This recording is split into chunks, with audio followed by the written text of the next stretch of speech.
Okay, dreamer please. Hi guys, welcome back to my channel. Today we'll be talking about an upcoming system that is going to be very game changing, and that is the dual system that will be coming to Seven Knights 2 maybe in the near future, because it did come out with Karma in the Korea server. Okay, so just a brief introduction about the dual system for now. It is divided into 5 tabs, 5 tiers, okay, one for each hero type: the support, the tank, the range hero, the DPS, and the universal. And you will need Crimson Essence to unlock all these tiers. The first tier, the support tier, is the free one, and meanwhile you need 1000 Crimson Essence to unlock the tank, 2000 for the range, 3000 for the DPS, and 5000 for the universal. In total, you will need 11,000 Crimson Essence just to unlock all 5 tiers. Okay, and of course you have to unlock them in sequential order, which means you cannot choose the tier that you want to unlock first. You have to go from bottom up, and then these dual effects and stats will be applied to all the heroes of that particular type. Duels with the same effect will not be allowed to be used in the same tier. So if you look at each tier individually, it is split into 5 dual slots and 12 growth slots. The growth slots are the ones that boost certain stats of the heroes, for example like combo resistance, ignore defense efficiency, and etc. Every third growth slot will increase a basic stat, either attack, defense, or HP, and the final growth slot will decrease skill cooldown for that entire group of heroes. Growth slots have to be leveled up via the use of runes, the same ones which you use for the divinity. So once you reach level 5 for each growth slot, the next one will be unlocked. So minimally, you should unlock all slots to level 5 first. There is no failure rate, so all you need to do is make sure you have the sufficient amount of runes. So this is a table of the total number of runes you need for one single tier, amounting to about 4,000 grey runes, 7,200 green runes, 10,400 blue runes, and 21,600 red runes. That is a lot of runes for just one particular tier. Of course, we are looking at only up to level 5 for now in order to unlock the entire tier. So all you need to do is focus down on the 4,000 and 7,200 and make sure you do have somewhat of that amount before the dual system comes, and when it comes, you will be able to unlock everything instantly. Okay? So with that in mind, what if you multiply this by 5? This will be the total amount of runes you will need for the entire dual system. Okay, 216,000 runes. And this figure is the total number of runes assuming you do convert down the runes. So what is the best way you can do to accumulate these runes? Now if you look at tier 15 compared to tier 13 of the rune dungeon, you'll realize that tier 13 actually gives more runes, because in tier 15 you only get 425 maximum, and this will lead to about 509 total runs in the rune dungeon. Whereas for tier 13, you will be getting at most 608 runes, okay, or at least 592 runes. And you will only need to do about 365 runs maximum. Okay, anything more will be better, of course, but 365 runs maximum, and this is a huge difference in terms of rune ticket saving. Okay, so of course I would say that it is better to do tier 13 until all your growth slots require red runes only, and then you can do tier 15 specifically. But before that, it is so much better to do tier 13, convert down all the blue runes into grey and green ones, and then keep them for this particular system to come. Okay, and now we'll talk about the jewels specifically. Now for the jewels, they cannot be enhanced, enchanted, transcended, or salvaged, and can only be viewed in the jewels tab. They can be upgraded upwards via fusion like heroes and pets, so it is very possible to get good jewels the more you fuse from the lower grades. There are 5 grades in total: common, greater, rare, legend, and legend plus grades, and these jewels can be obtained from the field exploration, guild raid rewards, 7 Knights Cup, Ares Cup, okay, I don't know what they're gonna call it, support reward, and gacha. The gacha actually didn't come out on Korea server immediately, it only rolled out much later. So we are not sure if Global is going to get the gacha immediately, because I think that could be a likely plan that they have. But more importantly, you can get jewels from field exploration, and I think that is one of the more free to play aspect of it compared to pets. Okay, so it is much better, and since you can fuse jewels upwards, the more jewels you get from farming, the more you can fuse upwards to get better jewels. So for jewels themselves, there are 5 different colors to represent 5 different classes. Each one represents a particular type of hero, like DPS, range, universal, tank, and you will see that there are 2 different types of jewels. Okay, one is with the sword and one is with the explosion icon. The one with the sword contains an effect that occurs when you are attacking that particular type of hero. For example, if the sword is on a yellow jewel, it means the effect will occur when you are attacking a ranged hero. The second type of jewel is the one with the explosion, and this is when the effect takes place when you are hit, when you are attacked by that particular type. So if the yellow explosion symbol is found on the green jewel, that means the effect will trigger when you are attacked by a support type enemy. So each jewel has their own special effect and is targeted towards a particular enemy type. Okay, so bear that in mind, because I know it can get a little confusing at first, but I will make it very clear for you guys later on as we go through each of the jewels existing in the game. So equipping the jewel is very easy. All you need to do is select the jewel you want and swap it in and out, and take note that the CP growth is huge. So just one jewel alone can make a very big difference to your entire CP. So we're going to go through all the jewels existing so you have a rough idea of what this system can do for you, and maybe it can get some of your creative minds to think what could work in future. So for common jewels, which are really bad, when attacking a certain type, okay, any type in fact, you have 10% chance to bleed or burn or poison. There are only 3 types of common jewels in the game, so these are their effects. And as you can see, the percentage chance is very low, and there's even a skill cooldown attached. So once you cause bleed to one hero, you have to wait 30 seconds to cause bleed to another hero at a 10% chance. So it's really bad. Okay, moving on, we have greater jewels. There are 3 types of greater jewels. The first one is when you attack a certain type, there will be 20% chance to increase the damage the target takes by 5% for 10 seconds with a 30-second cooldown. And the other 2 is that when you are attacked by a certain type, there's 10% chance to increase defense by 5% for 10 seconds, and there's also 10% chance to recover 10% of max HP.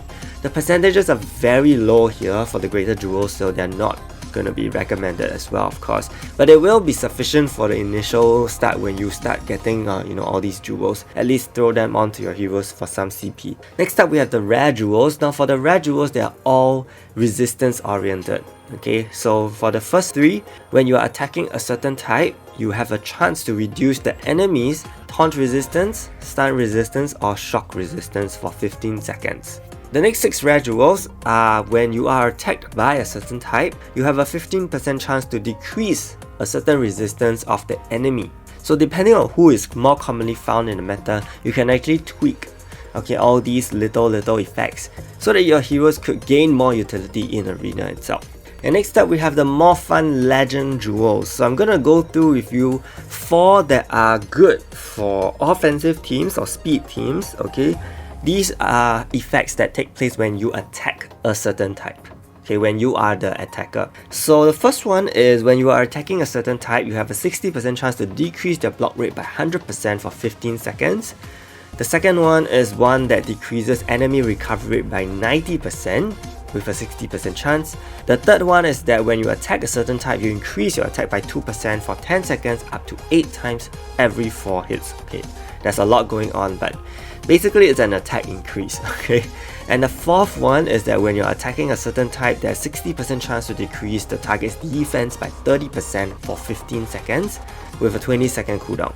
So these are all very good for more damage oriented speed teams, okay, because they are more focused on nuking down the enemy's defenses and potentially making the enemies much softer. These jewels are actually very useful against tank teams. So if you are running a speed team, you will want to focus down on obtaining jewels against the universal tank and support heroes. the purple and blue and green ones. These are going to be much more beneficial for you if you're running the speed team. So we also have 3 other jewels that have effects that occur when you attack a certain type. The first one is one that it has 60% chance to remove the target's buffs, basically something like Evan plus, okay, and his passive. The second one is it has a 60% chance to decrease all status effect resistance by 50% for 15 seconds.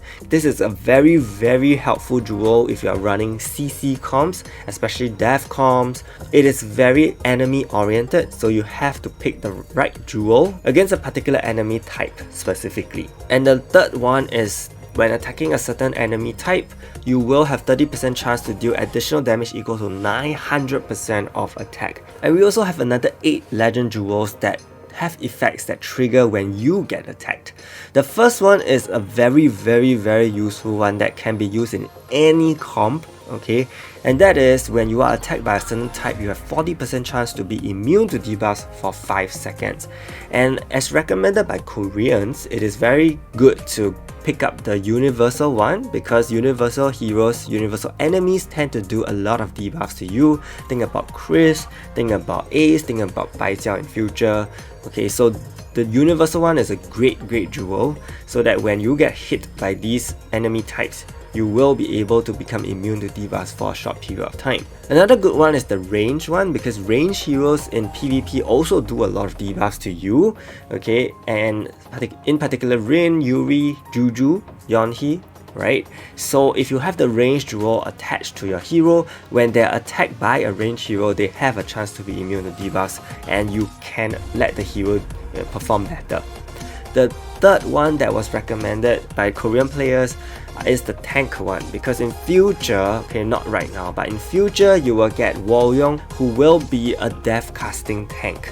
So that is a particular jewel that will be good against her. And then you have 3 other jewels that are very, very good for tank comps, and they are as such. When you are attacked by a certain type, you can increase your defense by 2% for 10 seconds up to 8 times every 8 hits. Second one is when you are attacked by a certain type, you have a 20% chance to cast a shield equal to 500% of your defense. And then the third one is when you are attacked by a certain type, you have 30% chance to decrease the enemy's attack by 20% for 15 seconds. So all these jewels are served to allow the tank team to have better bulk, if you realize. Right? So the natural counters to the tank team of course are the speed teams, and naturally it will be best to choose jewels that are more catered against the damage oriented heroes, which is the red one, the yellow one, the purple one. So this is kind of like the thought process you have to go through when the jewel system hits. Which kind of jewel is going to be great for what type of heroes, and who are your more common threats in PvP, and what kind of jewels can be used to counter those threats. We also have another 4. The first one on this page is when you are attacked by a certain type, you have 30% chance to decrease the target's crit rate by 100% for 15 seconds.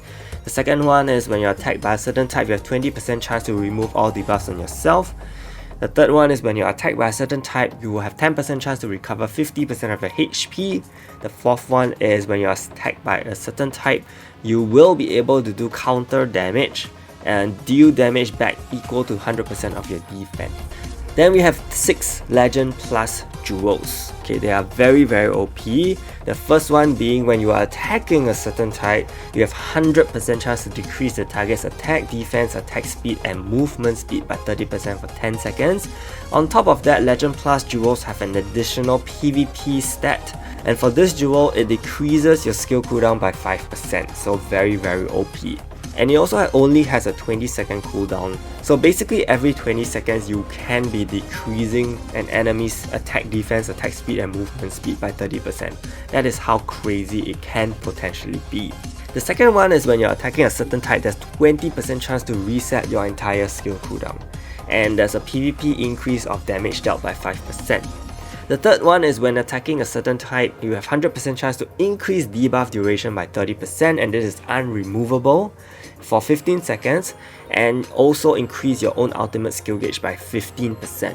It also increases PvP accuracy rate, so this is a great and insane jewel for dev teams. The other 3 have effects that are triggered when you are attacked. The first is when you are attacked by a certain type, you have 25% chance to go into stealth for 10 seconds. Okay, and it also gives a PvP attack increase. So this one is very good for attack oriented comps because that 3% in attack increase could make a very big difference in your overall damage output. The other 2 are more for tank comps because they do have defense and HP increases, and these are flat stats, and they're going to be very useful for your tank heroes in PvP. It is basically when you're attacked by a certain type, there's 30% chance of becoming invincible for 3 seconds, and this has a 10-second cooldown. The last one sounds very OP, whereby you have 100% chance to remove all debuffs from all allies and also cast a shield equal to 30% of the hero's max HP on all allies for 15 seconds. So yeah, it sounds very OP, but of course, as we know, shields could be destroyed very quickly in PvP, but nonetheless, I think it is a great jewel to have on a tank hero because it also increases their HP by 3%. And we actually also have 5 Legend Plus jewels that do not give effects, but they give straight up stat buffs. And they're actually useful in the PvE context because in PvE, I mean, those effects may not really work at all. And all those additional PvP stats are not going to be helpful in PvE. So these particular jewels are going to be very, very useful in PvE context, including Labyrinth. Okay, so just keep in mind that these jewels are good. So lastly, is there a priority tier you need to focus on? Well, I would say they have arranged it in such a way that the most important tier is at the top, and it's the last one you can unlock, and that is the universal tier because it benefits so many heroes. At least for our game right now, if the jewel system were to drop next week, these will be the heroes that will immediately benefit from it. And it'll be followed by the DPS and range tier. They are lesser range and DPS heroes compared to the universal group, but still a considerable amount, and you should focus on them next. So yeah, they basically thought it out and already arranged the priority for you. So just unlock the tiers as it goes and unlock the growth slots on the universal heroes first, followed by the DPS and range heroes. Okay, so I hope this video did help and it gave you a rough idea of what to expect from the upcoming jewel system, and if it did, do give it a like and subscribe to my channel. Big shout out to my channel members Tom, Jeremy, Nick, Gonzalo, Fahas and Chilling, Yamaki, Kevin and Harlan for the support. Stay tuned for more videos. Thank you so much and see you!